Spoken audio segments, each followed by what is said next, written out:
Selamat berjumpa kembali. Nah, ini melanjutkan postingan video kami sebelumnya tentang software web based untuk studi pergerakan angin, Flow Illustrator. Ini judul videonya adalah CFD bukan cuma buat roket, yuk uji angin di rumahmu. Kali ini saya akan menunjukkan bagaimana penggunaan software ini kemudian diimplementasikan di dalam studi desain bangunan. Wah, saat ini kasusnya adalah rumah tinggal. Untuk kita melihat bagaimana efek dari peletakan jendela terhadap pergerakan angin di dalam ruangan, baik itu dari depan, belakang, ataupun dari samping. Nah, eh, kali ini saya punya denah. Nah, ini saya menggunakan denah bangunan ini. Ini rumah tipe, kalau tidak salah tipe 45 kemarin. Ada ruang tamu, kemudian dan ruang keluarga lah seperti itu. Kemudian ada ruang makan di sini, ada dapur, kemudian kamar mandi dan ada kamar tidur utama serta kamar tidur anak.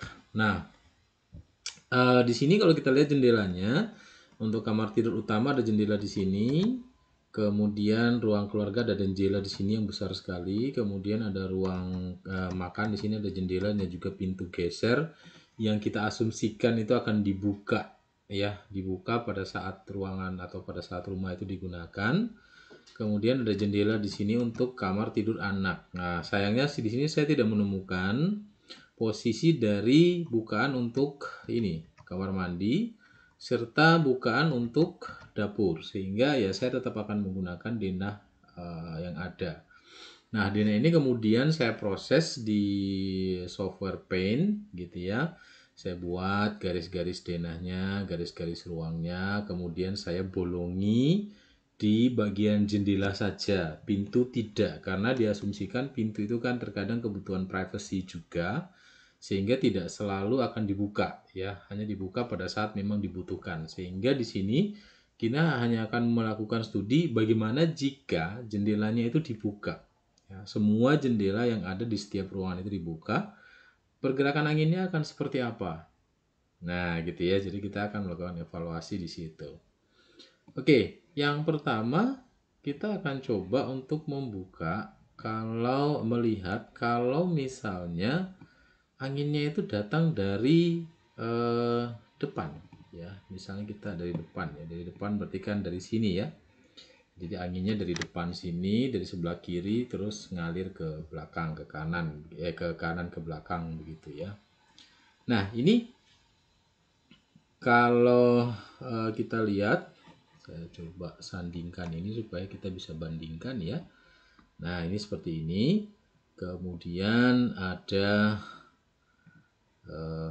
ininya ya. Nah, jadi ini kan bagian depan ya, jendela ini dibuka, kemudian juga kita bisa lihat ini jendela di kamar ini terbuka, jendela kamar anak juga terbuka di sini, dan juga jendela dan pintu geser di belakang ini juga terbuka besar. Nah, di sini kita bisa lihat kalau untuk pergerakan angin di ruang keluarga dan ruang makan ini sangat bagus ya, karena ada ventilasi silang yang terjadi di sana. Kita bisa lihat dari partikel-partikel putih yang bergerak ini. Nah, di bagian ruang masak ini ada sedikit yang kurang enak ini. Jadi pada bagian di sini ini dia stagnan ya. Kalau teman-teman lihat yang partikel putih ini cenderung stagnan, sedangkan yang di sini hanya mendapatkan semacam turbulensi saja. Ya, semacam turbulensi saja di sini kecil ya. Nah, ya hanya turbulensi seperti ini. Nah, ini tentunya akan kurang nyaman untuk nanti mereka yang sedang memasak karena akan jadi sangat panas ya, akan jadi sangat panas karena tadi nggak dapat angin sama sekali kalau anginnya bergerak dari depan ke belakang. Sekarang kita lanjut ke kamar utama depan ya, orang tua. Di sini juga masuk, kita punya jendela di sini, namun sayangnya ini ada hanya turbulensi ya di dalam bangunan ini ya, di dalam ruangan ini ya.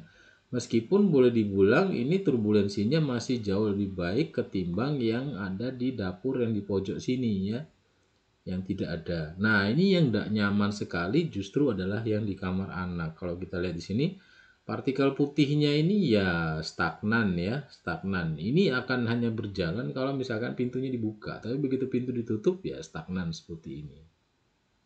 Nah, kurang lebih seperti itu. Sekarang misalnya bagaimana kalau anginnya dari belakang ke depan?